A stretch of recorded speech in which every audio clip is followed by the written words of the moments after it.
Hello everyone, this is Nikunj Bhagat from Career Launcher, Kolkata. I am sure all of you are preparing intensely for the last MBA entrance exam of the season, that is the XAT. In the next few minutes, I will attempt to take you through the XAT specific cutoffs and test taking strategy. Now, as you see here, this is the XAT structure. I am sure all of you are already aware of this. This time, if you see in your XAT admit card, they have mentioned that approximately 75 questions would appear in XAT. That's very close to the 72 we had last year. So in essence, most of the paper would remain similar in terms of pattern. Do remember there are 5 choices here, and don't be too worried about that 0.05 which you lose for every unattempted question after the first 8 questions. It is so minimal that that should not impact your selection of question strategy. If you are unaware, if you're not sure of a question, it is better to leave rather than think about that absolute minuscule penalty. Also do note that the part A is considered for the initial shortlisting by most of the colleges. The part B is generally at the discretion of the college, and typically XLRI would only be reviewing it in your second stage. Now if you look at the XAT 17, the last year's XAT percentile versus scores, this is the kind of breakup we had last year. So any score of around 30 would typically give you around 90 percentile plus, which then gives you access to a lot of B schools. If you see here, SP Jain, XIMB, IMT, TAPME, Ford, there are many colleges which accept CAT as well as XAT scores. In fact, some of them like GIM and LIBA have lower cutoffs in XAT as compared to CAT. So therefore, XAT is another big opportunity for all of you to crack in case your CAT hasn't gone too well, and score as low as 30, even a score like a 27, 28 could actually stand you in a very good chance to get calls from reasonably respectable B schools.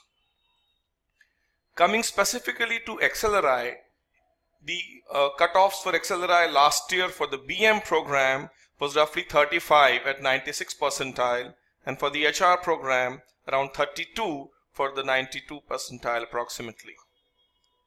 The salary structures, I'm sure all of us are very much aware. 19 lakhs average salary for XLRI last year. The course fee though is slightly higher side, around 20 lakhs. Okay.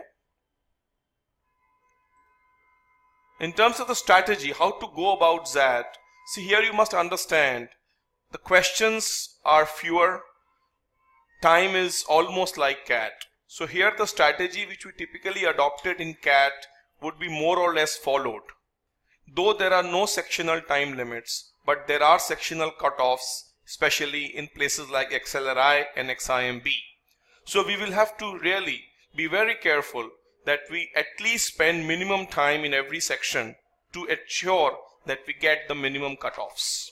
So I have mentioned here in terms of whether your section is strong or whether your section is weak, you could actually play around with the timing, but not more than 10 minutes. So you perhaps cannot give less than 45 to 50 minutes in any section, and at the same time cannot shoot more than 60 to 65 minutes on the higher side for any section. So you have a typical 10-minute leeway, spend extra 10 minutes in your stronger sections and 10 minutes lesser in your weaker sections. Also, do understand that because of the sectional cutoffs being there, your minimum time in every section is required. The order of sections is extremely critical. In CAT, we are used to following English, LR and maths. Here LR is missing, so we have a decision making in lieu of LR. So I think it's best following this order itself, because we are used to following this order in all our mock CATs, in the actual CAT. So I think it's best to stick to this order. Though personally you might actually choose to do something different, but I think maths and DI in the end is always a safer bet. Try to attempt in excess of 45 questions. Around 50 for XLRI, 45 to 50 with around 85% accuracy should be good enough to get you calls from the best B schools under XAT. Reviewing the English section, it's typically half RC and half VA, though RC is a safer bet. So perhaps my take would be that you should perhaps look at all the RCs first and ensure that you maximize the RC part.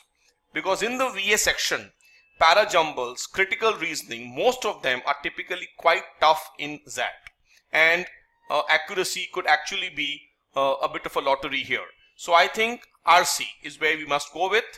Though remember, the passages are longer in nature compared to CAT, so one has to be slightly quick in your first read.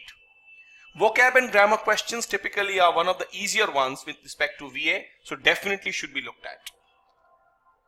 Decision making, as I have discussed in my classes with you, the questions on decision making which are non-quantitative in nature typically are the more easier ones. So my take here would be attempt all those caselets first which do not have numbers or data. And at the end, look at the data-based questions. Typically 2 caselets of data you get. One generally is easy and one is complicated. The one which requires a lot of calculations can easily be avoided.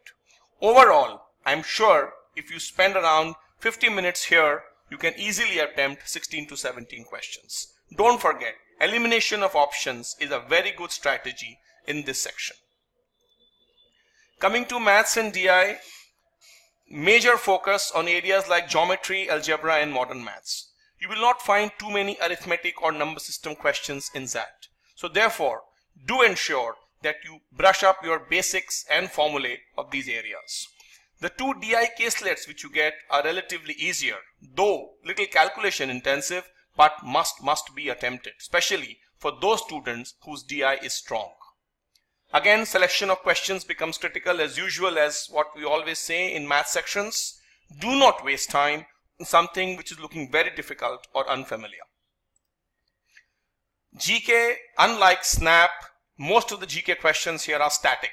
So you will have to quickly go through all the questions which have been given in your GK compendiums and old XAT and SNAP papers, especially the static GK questions. History, geography, science, majorly asked in XAT, in the GK part.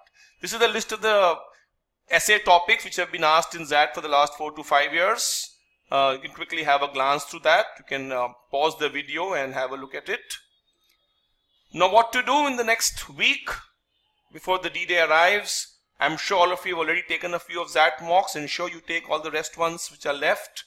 XAT specific section tests must be also attempted, especially the decision making ones. Old XAT papers, again, decision making, you will not get too many practice questions elsewhere. So ensure that all the old XAT papers are looked at with respect to this section. Revise all your geometry mensuration formulae, static GK, and more importantly, do not ignore the essay. Because who knows, you get a call from XLRI and a poor essay can actually pull your chances down. So please ensure that you write down a few essays on current topics at home, typically 1-pager, 250-300 words spread over 20-25 minutes. Because once you are in the flow of writing a couple of essays, it becomes much easier on the actual day. In case you have something to ask us, please feel free to post it on Career Launcher Kolkata page on FB or give us a call on this number between 2 to 8. We would be more than happy to assist you. All the best for XAT, and in advance, a very happy new year. Thank you.